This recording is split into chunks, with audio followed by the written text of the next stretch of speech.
Hello guys, welcome to our channel. তো আজকের এই ভিডিওতে আমরা কথা বলবো মোহনবাগান সুপার জায়ান্টকে নিয়ে।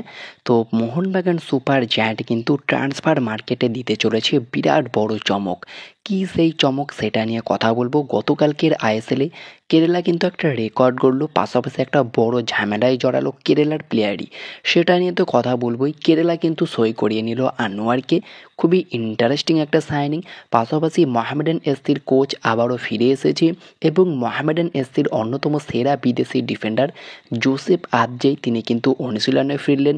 আর্মান্দো সাদিকু গোয়া ছেড়ে যোগ দিচ্ছেন একটি টিমে। কোন টিমে সেটাও জানাবো। আইএসএলের প্লে অফ এবং সেমিফাইনাল ম্যাচ কবে হচ্ছে সেটার কনফার্ম ডেট তোমাদেরকে জানিয়ে দেবো। তো ভিডিওটা খুবই ইন্টারেস্টিং হবে, শেষ পর্যন্ত দেখতে থাকো। আর আমাদের চ্যানেলে প্রথমবার এসে থাকলে সাবস্ক্রাইব করে পাশের বেল আইকনটিকে অল প্রেস করে দিও।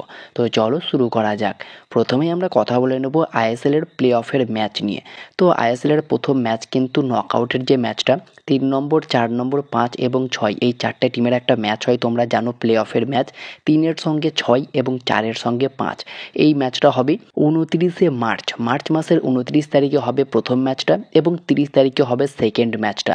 তো 29 তারিখ এবং 30 তারিখ হবে প্লে অফের ম্যাচ। আর সেমিফাইনাল ফার্স্ট লেগের ম্যাচটা হবে এপ্রিলের 2 তারিখে প্রথম ম্যাচটা, আর 3 তারিখে হবে সেকেন্ড ম্যাচটা এপ্রিল মাসের। আর সেমিফাইনাল সেকেন্ড লেগের ম্যাচটা হবে এপ্রিলের 6 তারিখে প্রথম ম্যাচ, এবং দ্বিতীয় যে ম্যাচটা হবে সেকেন্ড লেগের সেটা হবে 7 তারিখে। 4টে টিম সেমিফাইনাল খেলবে, তো দুটো করে ম্যাচ হবে, বুঝতেই পারছো।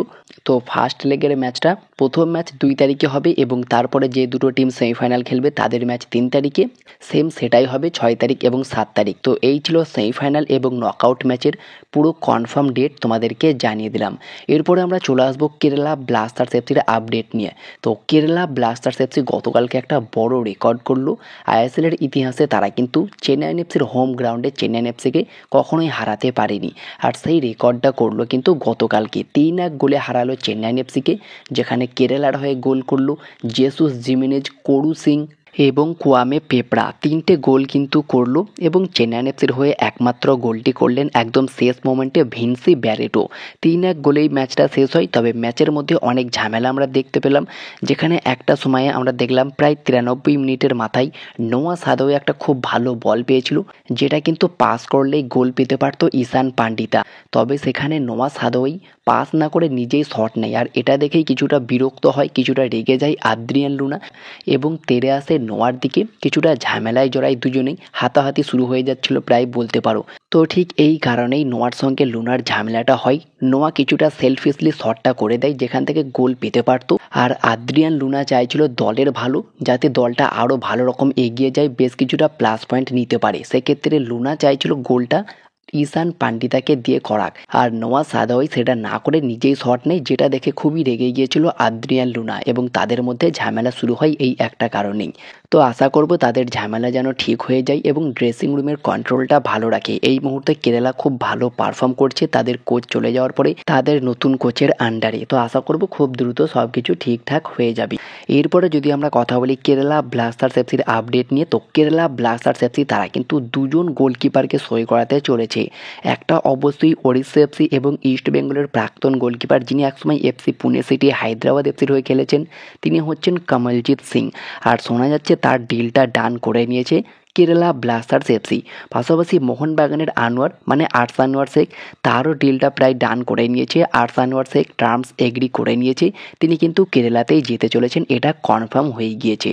তবে এই মরশুমের জন্যই হয়তো তিনি যাচ্ছেন না, পরের মরশুমের জন্য, মানে এই মরশুমটা হলেই মোহনবাগানের সঙ্গে চুক্তি শেষ হয়ে যাবে আর্টস আনোয়ার শেখের। আর আর্টস আনোয়ার শেখ তিনি কিন্তু খুব একটা গেম টাইমও পাচ্ছে না মোহনবাগানে, যার ফলে তিনি কিন্তু কেরালাতে মুভ করতে চলেছে, আর প্রায় ডিল চূড়ান্ত হয়ে গিয়েছে। তো আর্টস আনোয়ার শেখকে আমরা কেরালার জার্সিতে খেলতে দেখতে পারবো। এরপরে যদি আমরা চলে আসি মোহামেডান এসসির আপডেট নিয়ে, তো মোহামেডান এসসির কোচ আন্দ্রে চেরনিসভ তিনি পদত্যাগ করেছিলেন, যেটা তোমাদেরকে গত ভিডিওতেই জানিয়েছিলাম। আর এই মুহূর্তে যেমনটা খবর রয়েছে তিনি কিন্তু আবারও মোহামেডান এসসি টিমেই ফিরে আসছেন যেমনটা শোনা যাচ্ছে। তবে বর্তমান সময়ে আন্দ্রে চেরনিসভ না থাকায় মোহামেডান এসসি যেহেতু ডার্বি ম্যাচ খেলবে সামনেই মোহনবাগানের এগেনস্টে 1 ফেব্রুয়ারি, তো সেক্ষেত্রে গতকাল থেকেই তারা কিন্তু মেহরাজউদ্দিন ওয়াডুর আন্ডারেই অনুশীলন শুরু করে দিয়েছে। আর মোহামেডান এসসির অনুশীলনে দীর্ঘদিন পর চোট কাটিয়ে ফিরেছেন জোসেফ আদজেই, খুবই দুর্দান্ত একজন বিদেশি ডিফেন্ডার, তিনি কিন্তু অনুশীলনে ফিরেছেন। তবে বল পায়ে তিনি অনুশীলন করছেন না, বর্তমান সময়ে তিনি কিন্তু রিহ্যাব পর্ব সারছেন। আর এরপরে যদি আমরা কথা বলি আর্মান্দো সাদিকুকে নিয়ে, তো আর্মান্দো সাদিকু মোহনবাগানের ফরমার স্ট্রাইকার, বর্তমান সময়ে এফসি গোয়াতে খেলছে যেখানে তিনি 9টা গোল এবং 2টো অ্যাসিস্ট করেছেন। তো এই আলবেনিয়ান ফরওয়ার্ড, তার সঙ্গে কিন্তু এফসি গোয়ার একটা মরশুমেরই চুক্তি রয়েছে, মে 31, 2025 তার সঙ্গে চুক্তি শেষ হয়ে যাবে। আর যেমনটা খবর রয়েছে তিনি কিন্তু আলবেনিয়াতে ফিরে যেতে চলেছে। আলবেনিয়ার একটি ক্লাব প্রতিজানি তেরানা নামে একটি ক্লাবে তিনি যোগ দিতে পারেন বলেই খবর রয়েছে বর্তমান সময়ে। তবে তিনি যে পারফরমেন্সটা এফসি গোয়াকে দিয়েছেন সেটা হয়তো খুবই ইমপ্রেস করতে পারে এফসি গোয়া ম্যানেজমেন্টকে, আর সেই খাতিরে তার সঙ্গে চুক্তি বাড়ালেও বাড়াতে পারে বা আইএসএলের অন্য কোনো ক্লাবও তাকে নিতে পারে। তো দেখা যাক শেষমেশ কী হয়, আর্মান্দো সাদিকু আইএসএলেই থেকে যায় নাকি তার নিজের দেশে ফিরে যায়। তোমরা পার্সোনালি আর্মান্দো সাদিকুকে কোন টিমে দেখতে চাও সেটা অবশ্যই কমেন্টে জানিও। আর এরপরে যদি আমরা চলে আসি মোহনবাগানের আপডেট নিয়ে, তো প্রথমেই মোহনবাগানকে নিয়ে যে খবরটা বেরিয়ে আসছে সেটা হচ্ছে আলবার্তো রড্রিগেজকে নিয়ে। তো যেমনটা খবর রয়েছে আলবার্তো রড্রিগেজ তার হালকা চোট রয়েছে আর তিনি কিন্তু সাইড লাইনে অনুশীলন করছিলেন। তবে কি ডার্বি ম্যাচ থেকে তিনি ছিটকে যাবেন, তো এই বিষয়ে কোনো কনফার্ম আপডেট আপাতত জানা যায়নি। তবে যে খবরটা বেরিয়ে আসছে দীপেন্দু বিশ্বাসকে পুরোপুরি তৈরি রাখছেন ডার্বি ম্যাচের জন্য।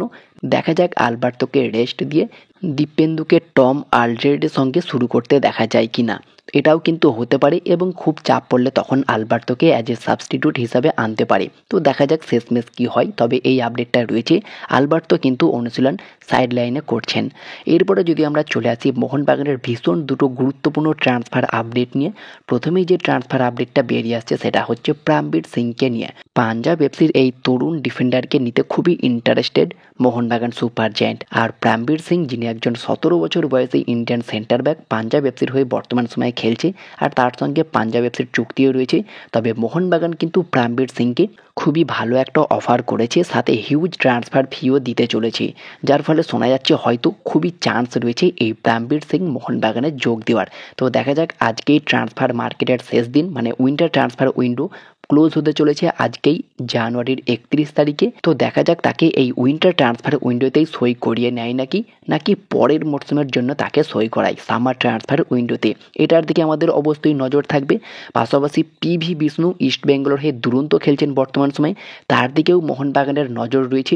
পিভি বিষ্ণুকে কিন্তু নিতে পারে মোহনবাগান, এমনই কিন্তু একটা রিউমার বেরিয়ে আসছে। পাশাপাশি মুম্বাই সিটি এফসি তারাও কিন্তু ইন্টারেস্টেড রয়েছে এই পিভি বিষ্ণুকে দলে নেওয়ার জন্য। তো দেখা যাক শেষমেশ পিভি বিষ্ণুকে কোন দল পায়, নাকি ইস্ট বেঙ্গলেই থেকে যায় এই পিভি বিষ্ণু, এটা কিন্তু একটা দেখার বড় বিষয় থাকবে। আজকে কিন্তু উইন্টার ট্রান্সফার উইন্ডোর শেষ দিন, জানুয়ারির 31 তারিখেই ক্লোজ হতে চলেছে। তো দেখা যাক আজকের শেষ দিনে বড়সড় কোনো চমক থাকে কি কোনো টিমের। তবে এই প্রামবীর সিংয়ের খুবই হাই চান্স রয়েছে মোহনবাগান দলে আসার। তো তোমরা পার্সোনালি কি যাও, এই প্রামবীর সিংকে কি মোহনবাগানের নেওয়া উচিত, অবশ্যই কমেন্টে জানিও। তো এই ছিল আজকের ভিডিওটি ভালো লাগলে লাইক শেয়ার কমেন্ট অবশ্যই করে দিও। আর আমাদের চ্যানেলে প্রথমবার এসে থাকলে সাবস্ক্রাইব করে পাশের বেল আইকনটিকে অল প্রেস করে দিও। তো দেখা হচ্ছে নেক্সট ভিডিওতে। Bye bye, have a good day.